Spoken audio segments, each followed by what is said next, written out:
ತೋರಿಸ್ಕೊಂತೀನಿ ಸ್ನೇಹಿತರೆ. ಇವತ್ತಿನ ವಿಡಿಯೋದಲ್ಲಿ ನಾನು ನಿಮಗೆ ಕಾಯಿ ಹೋಳಿಗೆ ಮಾಡೋದು ಹೇಗೆ ಅಂತ ತೋರಿಸ್ಕೊಡ್ತೀನಿ. ತುಂಬಾ ದಿವಸದಿಂದ ಇದನ್ನ ಮಾಡಬೇಕು ಅನ್ಕೊಂಡು ದಿನ ತಳ್ತಾ ಇವತ್ತು ಕಾಲ ಕೂಡ ಬಂದಿದೆ. ಸೊ ಇಲ್ಲಿ ನಾನು ಒಂದು ದಪ್ಪ ಕಾಯಿ ತಗೊಂಡಿದ್ದೀನಿ.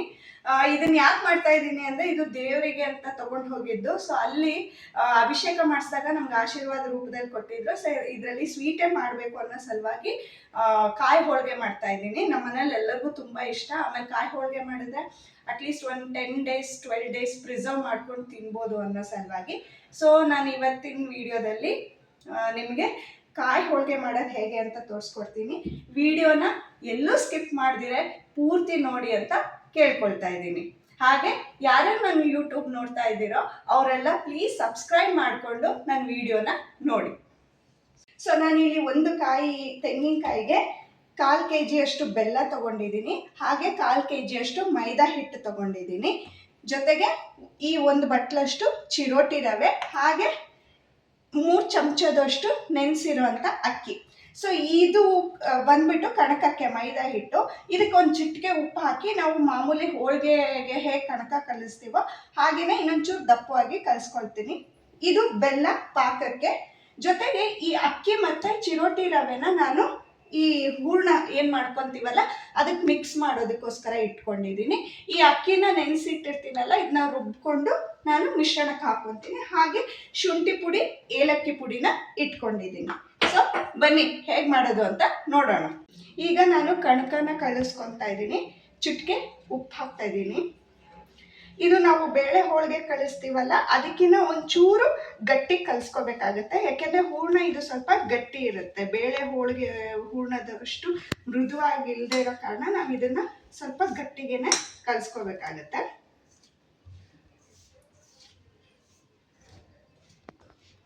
ಈಗ ಕಲಿಸ್ಕೊಂಡಾಗಿದೆ.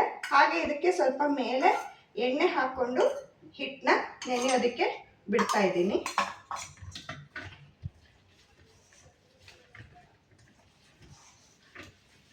ಹೋಳಿಗೆ ಮಾಡುವಾಗ ಕಣಕ ಹಾಗೂ ಹೂರ್ಣದ ಮಿಶ್ರಣ ನಮಗೆ ತುಂಬ ಕರೆಕ್ಟಾಗಿದ್ದರೆ ಹೋಳಿಗೆ ನೀವು ಹೇಗೆ ಮಾಡ್ತೀರೋ ಹಾಗೆ ಬರುತ್ತೆ. ಹೋಳಿಗೆ ಎಲ್ಲೂ ಹರಿಯೋದಾಗಲಿ ಅಥವಾ ಬಿಟ್ಕೊಂತು ಅನ್ನೋ ಅಂಥದ್ದು ಇರಲ್ಲ. ಸೊ ಇಲ್ಲಿ ಮೇನ್ ಇರೋದೆ ಕಣಕ ಮತ್ತು ಹೂರ್ಣನ ನಾವು ಯಾವ ರೀತಿ ತಯಾರಿಸ್ಕೊಳ್ತೀವಿ ಅನ್ನೋದ್ರ ಮೇಲೆ. ಸೊ ಇದು ನಮ್ಮ ಕಣಕ ಆಗಿದೆ. ಸೊ ಇದ್ರ ಮೇಲೆ ಇನ್ನೊಂದು ಸ್ವಲ್ಪ ನಾನು ಎಣ್ಣೆನ ಹಾಕಿ ನೆನೆಯೋದಕ್ಕೆ ಮುಚ್ಚಿಡ್ತಾ ಇದ್ದೀನಿ. ಸೊ ನಮ್ಮ ಕಣಕ ಇಲ್ಲಿ ನೆನ್ಕೊಳ್ಳೋ ಅಷ್ಟೊತ್ತಿಗೆ ನಾವು ಇಲ್ಲೇನು ಬೆಲ್ಲನ ಕುಟ್ಟಿ ಪುಡಿ ಮಾಡಿ ಇಟ್ಕೊಂಡಿದ್ನಲ್ಲ, ಇದು ಕುಟ್ಟಿ ಪುಡಿ ಮಾಡಿರೋದು ಬೇಗ ಪಾಕಕ್ಕೆ ಕರಗಿ ಅನ್ನೋದಕ್ಕೋಸ್ಕರ. ಇಲ್ಲಿ ಸಿಗೋವಂಥ ಬೆಲ್ಲ ಎಲ್ಲ ಸ್ವಲ್ಪ ಕಸರೆ ಇರುತ್ತೆ. ಹಾಗಾಗಿ ನಾನು ಏನು ಮಾಡ್ತೀನಿ ಅಂದರೆ ಫಸ್ಟು ಇದನ್ನು ಸ್ವಲ್ಪ ಕರಗಿಸ್ಕೊಂಡು ಸೋಸ್ಕೊಂಡು ಆಮೇಲೆ ಪಾಕ ಮಾಡ್ಕೊತೀನಿ. ಅದಕ್ಕೆ ನಾನು ಅರ್ಧ ಕಪ್ ನೀರು ಹಾಕ್ತಾ ಇದ್ದೀನಿ. ಜಾಸ್ತಿ ಇಲ್ಲದೆ ಇರೋದ್ರಿಂದ ಇಷ್ಟೇ ಸಾಕಾಗುತ್ತೆ. ಇದು ಕರ್ಗಿ ಮೇಲೆ ನಾನು ಈ ದಪ್ಪ ತಲ ಇರೋ ಬಾಣಲಿಯಲ್ಲಿ ಹೂರ್ಣನ ಮಾಡ್ಕೊತಾ ಇದ್ದೀನಿ. ಯಾವಾಗಲೂ ನೀವು ಪಾತ್ರೆ ಸೆಲೆಕ್ಟ್ ಮಾಡ್ಕೊಂಡೋಗಿ ಸ್ವಲ್ಪ ದಪ್ಪ ತಳದ್ದೇ ಇರಲಿ. ಯಾಕೆಂದರೆ ಸೀದೋಗೋ ತುಂಬ ತೆಳುವಿದ್ರೆ ಸೀದೋಗೋ ಚಾನ್ಸಸ್ ಜಾಸ್ತಿ ಇರುತ್ತೆ. ಸೊ ಇದು ಒಂದು ಸಲ ಕಲಿಸ್ಬಿಡ್ತೀನಿ. ಇದು ಕರಗೋ ಅಷ್ಟೊತ್ತಿಗೆ ನಾವು ಈ ಬೆಲ್ಲದನ್ನ ಇದು ಕೊಬ್ಬರಿದು ಚೂರುಗಳನ್ನ ಮಾಡ್ಕೊಳ್ಳೋಣ. ನೋಡ್ಬೋದು ಬೆಲ್ಲ ಎಲ್ಲ ಕರಗಿದೆ. ಇದನ್ನು ಸೋಸ್ಕೋಬೇಕು. ನಮಗೆ ಈ ಉಂಡೆ ಮಾಡೋದಕ್ಕೆ ಒಂದು ಎಳೆ ಪಾಕ ಸಾಕು. ನಾನು ಇವಾಗ ಸ್ಟವ್ ಆಫ್ ಮಾಡ್ತಾ ಇದ್ದೀನಿ. ಯಾಕೆಂದರೆ ಈ ಬೆಲ್ಲನ ಈ ಪಾತ್ರೆಗೆ ಶೋಧಿಸ್ಕೊಂಡು ಒಟ್ಟಿಗೆ ಕೊಬ್ಬರಿ ಜೊತೆ ಇದನ್ನು ಕುದಿಸಿದ್ರೆ ಪಾಕನೂ ಆಗುತ್ತೆ, ಜೊತೆಗೆ ಅದು ಕುದ್ದಾಗೂ ಆಗುತ್ತೆ. ಇಲ್ಲಾಂದ್ರೆ ಆಮೇಲೆ ಏರ್ ಪಾಕ ಆಗಿ ಉಂಡೆ ಮಾಡೋಕ್ಕಾಗಲ್ಲ ಅಂತ ಹೇಳಿ. ಸೊ ಇದನ್ನು ನಾನಿವಾಗ ಆಫ್ ಮಾಡ್ಕೊಳ್ತಾ ಇದ್ದೀನಿ. ನೆಕ್ಸ್ಟ್ ಈ ಕೊಬ್ಬರಿಗಳನ್ನ ರುಬ್ಕೊಳೋದಕ್ಕೋಸ್ಕರ ಸಣ್ಣ ಸಣ್ಣ ಚೂರಾಗಿ ಹೆಚ್ಕೊಳ್ತಾ ಇದ್ದೀನಿ, ಹಾಕ್ತಾ ಇದ್ದೀನಿ. ಈ ಅಕ್ಕಿ ಹಾಕೋ ಕಾರಣ ಏನು ಅಂದರೆ ಈ ಹೂರ್ಣ ಸ್ವಲ್ಪ ಮಂದ ಬರಲಿ ಅನ್ನೋದಕ್ಕೋಸ್ಕರ ಸ್ವಲ್ಪ ಅಕ್ಕಿ ಹಾಕ್ತಾ ಇರೋದು.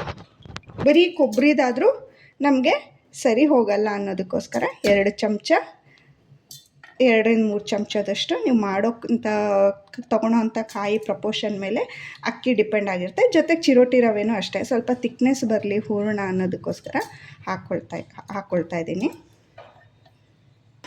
ಸ್ಲೈಸ್ ಮಾಡಿ ಇಟ್ಕೊಂಡಿರೋ ಅಂಥ ಕಾಯಿನೂ ಹಾಕಿ ಸಣ್ಣಗೆ ರುಬ್ಕೊಳ್ತಾ ಇದ್ದೀನಿ.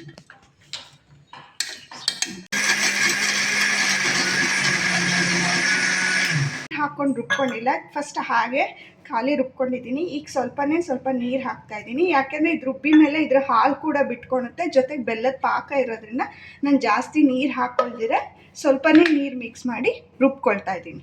ಇದನ್ನು ನೈಸಾಗಿ ರುಬ್ಕೋಬೇಕು. ಇಷ್ಟು ನೈಸಾಗಿ ನಾನು ರುಬ್ಕೊಂಡಿದ್ದೀನಿ. ಇದು ಮಾಡುವಂಥ ಬಾಣಲೆಗೆ ನಾನು ಬಗ್ಗಿಸ್ಕೊಳ್ತಾ ಇದ್ದೀನಿ. ಸೊ ನಾವೀಗ ಇದಕ್ಕೆ ಬೆಲ್ಲದ ಪಾಕ ಹಾಕಿ ಕುದಿಸ್ಕೋಬೇಕು. ಇದು ರುಬ್ಕೊಂಡಿದ್ದೀವಲ್ಲ, ಈ ಮಿಕ್ಸಿ ಜಾರನ್ನ ನಾನು ಸ್ವಲ್ಪ ನೀರು ಹಾಕಿ ಬಾಣಲೆಗೆ ಹಾಕ್ಕೊಳ್ತಾ ಇದ್ದೀನಿ. ಯಾಕೆಂದ್ರೆ ನಾವು ಇದಕ್ಕೆ ಎಣ್ಣೆ ಅಥವಾ ತುಪ್ಪನ ಯೂಸ್ ಮಾಡ್ತಾ ಇಲ್ಲ.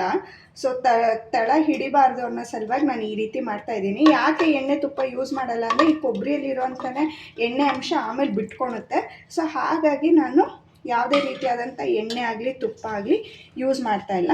ಸ್ವಲ್ಪ ನೀರು ನೀವು ನೋಡ್ಬೋದು, ಇಲ್ಲಿ 1 ಟೇಬಲ್ ಸ್ಪೂನ್ ಅಷ್ಟೇ ನೀರನ್ನ ಹಾಕ್ಕೊಂಡು ಈ ಜಾರಲ್ಲಿರುವಂಥ ಕೊನೆಯ ಮಿಶ್ರಣನ ನೀಟಾಗಿ ತೊಳೆದು ಇದಕ್ಕೆ ಹಾಕ್ಕೊಳ್ತಾ ಇದ್ದೀನಿ.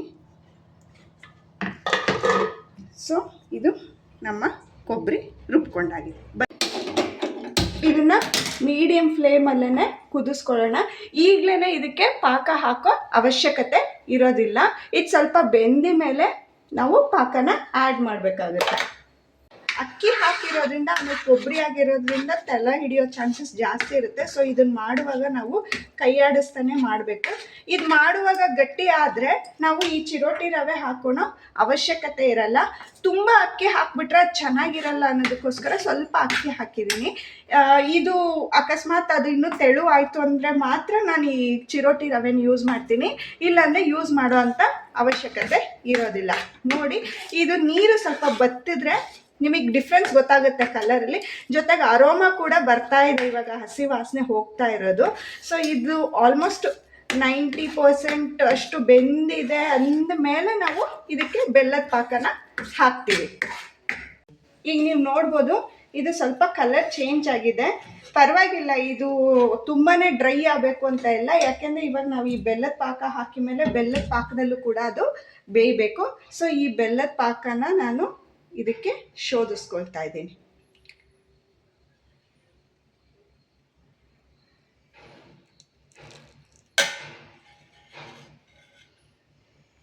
ಇದನ್ನು ಚೆನ್ನಾಗಿ ಇದರಲ್ಲಿ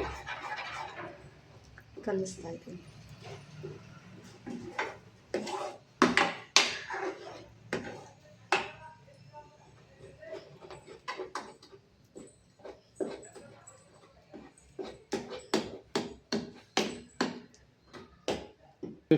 ನೋಡಿ ಸ್ನೇಹಿತರೆ, ಈಗ ಇದು ಕಲರ್ ಕೂಡ ನಿಮಗೆ ಚೇಂಜ್ ಆಗಿರೋ ಡಿಫ್ರೆನ್ಸ್ ಗೊತ್ತಾಗುತ್ತೆ.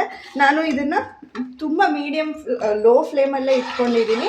ಯಾಕಂದರೆ ಹೈ ಫ್ಲೇಮ್ ಮಾಡಿದ್ರೆ ಕೆಳಗಡೆ ಸೀದೋಗುತ್ತೆ. ಜೊತೆಗೆ ಇದನ್ನ ಕೈ ಆಡಿಸ್ತಾನೆ ಇರಬೇಕು, ಆಮೇಲೆ ಸಿಡಿಯುತ್ತೆ ಕೂಡ. ನೀವು ಜೋರಾಗಿ ಫ್ಲೇಮ್ ಮಾಡಿದಾಗ ಇದು ಕೈ ಮುಟ್ಟಿ ನೋಡಿದಾಗ ಕೈಗೆ ಅಂಟಬಾರ್ದು. ಆವಾಗ ಇದು ತುಂಬ ಚೆನ್ನಾಗಿ ಬೆಂದಿದೆ ಅಂತ ಅರ್ಥ. ಅಕಸ್ಮಾತ್ ಅಂಟುತ್ತಾ ಇದ್ದರೆ ಅದನ್ನು ಬೆಂದಿಲ್ಲ ಅಂತ. ಹಾಗೆ ಇದು ಫ್ಲೋಯಿಂಗ್ ಕನ್ಸಿಸ್ಟೆನ್ಸಿಯಲ್ಲಿ ಇದ್ದರೆ ನಾನು ಆವಾಗ ಸ್ವಲ್ಪ ರವೆನ ಆ್ಯಡ್ ಮಾಡ್ಕೊತೀನಿ. ಅಷ್ಟೊತ್ತಿಗೆ ಇದು ಹೊಂದ್ಕೊಂಡು ಗಟ್ಟಿ ಆದರೆ ನಾನು ರವೆನೇನು ಹಾಕ್ಕೊಳೋದಕ್ಕೆ ಹೋಗಲ್ಲ. ಇದೇ ರೀತಿ ನೀವು ಕೈ ಆಡ್ತಾ ಕುದಿಸ್ಬೇಕು. ನಿಮ್ಗೆ ಅದು ಹೊಂದ್ಕೋಬೇಕು, ಬೆಲ್ಲದ ಪಾಕ ಕೊಬ್ಬರಿ ಜೊತೆ ಚೆನ್ನಾಗಿ ಹೊಂದ್ಕೊಂಡಷ್ಟು ಚೆನ್ನಾಗೆ. ಆಮೇಲೆ ಇನ್ನೊಂದು ವಿಷಯ, ಬೇಳೆ ಹೋಳಿಗೆಗಿನ್ನ ಈ ಹೋಳಿಗೆಗೆ ಸ್ವಲ್ಪ ಬೆಲ್ಲ ಜಾಸ್ತಿ ಹಿಡಿಯುತ್ತೆ. ಯಾಕೆಂದರೆ ಬೇಳೆ ಹೋಳಿಗೆಗೆ ಅಷ್ಟು ಬೆಲ್ಲ ಬೇಕು ಅನ್ಸಲ್ಲ. ಬಟ್ ಇದು ಕೊಬ್ಬರಿ ಇರೋದ್ರಿಂದ ಕೊಬ್ಬರಿ ಬೆಲ್ಲದ ಅಂಶನ ಹೀರ್ಕೊಂಡಾಗಿ ಮೇಲೆ ಆಮೇಲೆ ನಾವು ಎಣ್ಣೆ ಹಾಕಿ ಸುಟ್ಟಿ ಮೇಲೆ ಹೋಳಿಗೆನ ಅದು ಸ್ವಲ್ಪ ಸಿಹಿ ಕಡಿಮೆ ಆಗುತ್ತೆ. ಸೊ ಸ್ವಲ್ಪ ಇದಕ್ಕೆ ನಾವು ಬೇಳೆ ಹೋಳಿಗೆ ಕಂಪೇರ್ ಮಾಡಿದ್ರೆ ಒಂಚೂರು ಬೆಲ್ಲನ ಜಾಸ್ತಿ ಹಾಕ್ತೀವಿ. ಈಗ ಇದೆಲ್ಲ ಹೊಂದ್ಕೊಂಡಿದೆ, ನಿಮಗೆ ಕಲರು ಡಿಫ್ರೆನ್ಸ್ ಗೊತ್ತಾಗ್ತಾ ಇದೆ. ಸೊ ಇಲ್ಲಿ ಹಿಂಗೆ ಅಂದಾಗ ನೋಡಿ, ಬಾಣಲೆದು ತಳನ ಬಿಡ್ತಾ ಇದೆ. ಸೊ ಇದು ಬೆಂದಿದೆಯೋ ಇಲ್ವೋ ಹೇಗೆ ನೋಡೋದು ಅಂದರೆ, ನಮ್ಮ ಕೈನ ಸ್ವಲ್ಪ ನೀರಿಗೆ ಹತ್ಕೊಂಡು ಹೀಗೆ ಮುಟ್ಟಿ ನೋಡಿದ್ರೆ ನಮ್ಮ ಕೈಗೆ ಅಂಟಬಾರ್ದಿದು. ನೋಡಿ, ಕೈಗೆ ಅಂಟ್ತಾ ಇಲ್ಲ. ಸೊ ಇದು ಬೆಂದಿದೆ ಅಂತ ಅರ್ಥ. ಈಗ ನಾನು ಇದು ಅಳುಕಾಗಿದೆ, ಇದರಿಂದ ನಾವು ಉಂಡೆ ಕಟ್ಬಿಟ್ಟು ಹೋಳಿಗೆ ಮಾಡೋದಕ್ಕಾಗಲ್ಲ. ಸೊ ಹಾಗಾಗಿ ನಾನು ಏನು ಮಾಡ್ತಾ ಇದ್ದೀನಿ ಅಂದರೆ ಸ್ವಲ್ಪ ಚಿರೋಟಿ ರವೆನ ಹಾಕ್ಕೊಳ್ತಾ ಇದ್ದೀನಿ. ಇದು ಜಸ್ಟ್ ಬೈಂಡಿಂಗ್ ಪರ್ಪಸ್ಗೋಸ್ಕರ ನಾನು ಚಿರೋಟಿ ರವೆನ ಯೂಸ್ ಮಾಡ್ತಾ ಇದ್ದೀನಿ. ಹಾಗೆ ಇಲ್ಲಿ ನಾನು ಕಂಪಿನ ಸಾಮಾನು ಅಂದರೆ ನಾನು ಏಲಕ್ಕಿ ಪುಡಿ ಮಾಡಿ ಇಟ್ಕೊಂಡಿದ್ದೀನಿ. ಅಂದರೆ ಇದನ್ನು ಸಕ್ಕರೆ ಜೊತೆ ಮಿಶ್ರಣ ಮಾಡಿರೋದಕ್ಕೆ ನಿಮಗೆ ಬೆಳ್ಳಗೆ ಬರ್ತಾ ಇದೆ. ಸೊ ಏಲಕ್ಕಿ ಪುಡಿ ಹಾಕ್ತಾ ಇದ್ದೀನಿ. ಹಾಗೆ ಹೋಳಿಗೆ ಅಂದ ಮೇಲೆ ಒಣ ಶುಂಠಿ ಪುಡಿ ಇರಲೇಬೇಕು. ಇದು ಒಣ ಶುಂಠಿ ಪುಡಿ. ಇದಿಷ್ಟು ಹಾಕಿ ಚೆನ್ನಾಗಿ ಮಿಕ್ಸ್ ಮಾಡ್ಕೊಳ್ತೀನಿ.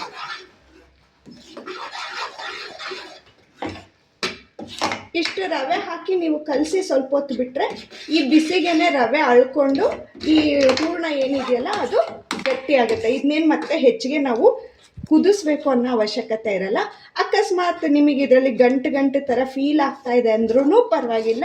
ನೀವು ಹೂರಣ ಎಲ್ಲ ತಣ್ಣಗಾಗಿ ಮೇಲೆ ನಾದ್ಬಿಟ್ಟು ಉಂಡೆ ನೋಡ್ಬೋದು ನೀವು ಇಲ್ಲಿ ರವೆ ಹಾಕಿ ಮೇಲೆ ಇದ್ರದ್ದು ಡಿಫ್ರೆನ್ಸ್ ಆವಾಗಿದ್ದಕ್ಕೂ ಇವಾಗಿರೋದಕ್ಕೂ.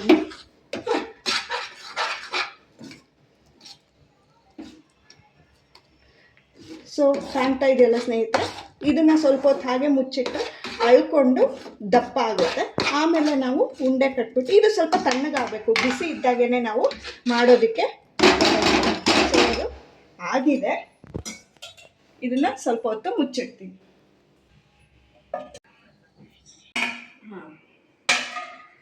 ನೋಡಿ, ಇದು ಆರಿ ಮೇಲೆ ಈ ರೀತಿ ಆಗಿದೆ.